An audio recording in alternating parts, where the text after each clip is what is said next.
এটা এমন একটা রোবট যার হার্ট আর ব্রেন একদম মানুষের মতো ছিল এবং তার ইমোশনও কাজ করতো।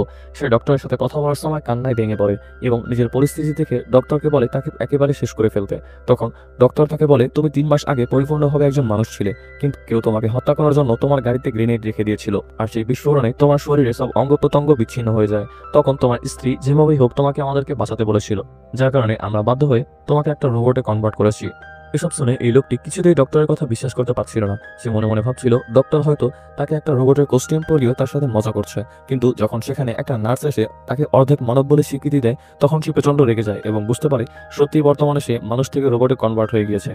সে ডক্টরকে বলে তার শরীর থেকে এসব কস্টিউম খুলে ফেলার জন্য, কিন্তু ডক্টর তার কথা শোনে না। তখন এই লোকটি রেগে গিয়ে ডক্টরকে মেরে সেখান থেকে পালিয়ে যায়, কিন্তু সে জানতোই না যে সে এখনো এই ডক্টরের কন্ট্রোলেই রয়েছে। সে এখান থেকে বের হয়ে একটা উঁচু দেয়ালের উপর থেকে লাফ মেরে ল্যাবের এরিয়া থেকে বেরিয়ে যায় এবং খুব দ্রুত গতিতে এখান থেকে পালাতে লাগে। কিন্তু এমন সময় ডক্টর পুনরায় তাকে ডিঅ্যাক্টিভেট করে দেয়, যার ফলে সে ওইখানেই পড়ে যায়।